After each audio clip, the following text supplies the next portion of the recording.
I am so excited to share with you some of my very favorite watercolor hacks.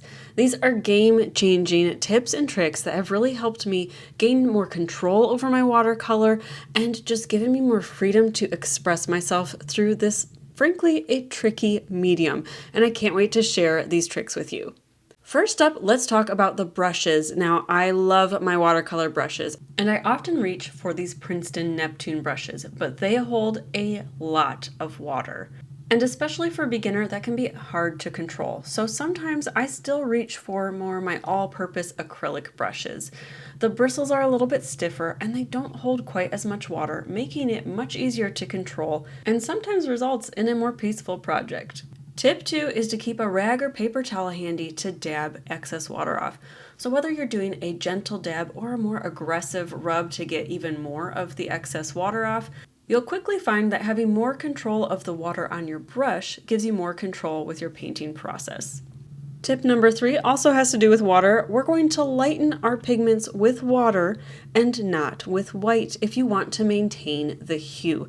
Now, I love to use white if I'm trying to get more of a pastel effect, but if I just want a lighter, softer application of this color, I want to lighten it with water. When you lighten with white, it starts to create a more pastel effect. It naturally desaturates everything a little bit. And maybe that's what you're going for. There are definitely times when that is what I'm going for, so I'm reaching for the white. But in general, if you just want a lighter application of something, it's best to add water. That will allow you to, again, keep the integrity of your original color. You'll be able to keep that rich saturation. Tip 4, if you want to have a little bit of a glow in a certain area of your painting, especially if you want to try to capture like the sunlight either coming through or hitting some leaves really well, having a yellow underpainting, especially like a Naples yellow or a lemon yellow, will really help to add this inner glow to your painting. You'll definitely notice a difference between areas that you did add this glow underpainting to and areas that you did not. Similarly, tip number 4 is to add a blue underpainting for shadows or to show distance. I really like to do this a lot when I'm creating like a mountain range in the distance. Having a little bit of blue mixed in there really helps to push it back.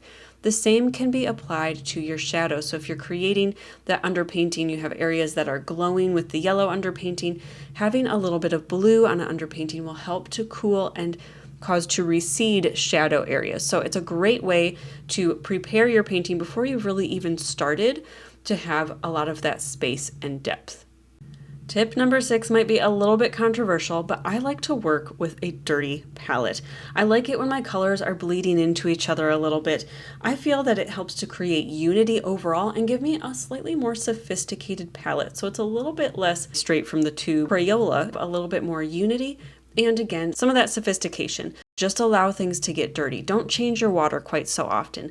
Allow things to bleed and mix together on your mixing palette once in a while. Yes, of course, there are times when we want areas to be clean and pure and a little bit more vibrant and punchy, but be strategic about where you want to add that.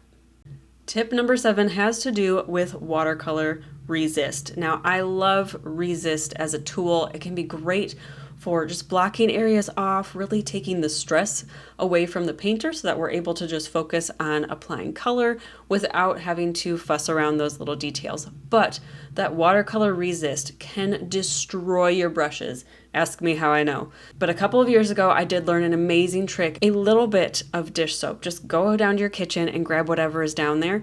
A little bit of dish soap on your brush first will allow you to use the resist, but then just wash it off of your brush. No damage to your brush anymore. I no longer have to have a throwaway brush. I no longer have to buy silicone brushes or anything like that. And with this dish soap technique, I can do that without having to worry about sacrificing my brush later. One step that I've started to really cherish with my watercolor process is the creation of making color studies or thumbnails where I can explore different options very quickly.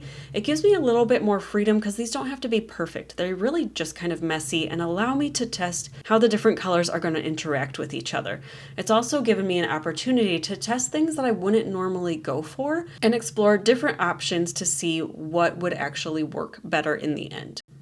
Tip number 9 is to iron your warped watercolor paper. So a common problem with watercolor paper is that when you apply water to paper, it can warp. But as long as you're using watercolor paper that has a cotton, or sometimes it's called a rag base, you are able to actually iron that paper just like you would your clothes. You can actually go pretty high on your iron temperature, but if you want to go a little bit lower or you're just really nervous about it, sometimes I'll place like a dishcloth or a towel between the iron and my artwork just to give it a little bit more protection. You do, though, want the paper to cool in that flattened position. So you want to have a flat surface to put them on and maybe a book to place on top of it. Again, just to allow it to flatten out and cool in that flatter position so that you don't end up with the same problem as you had before.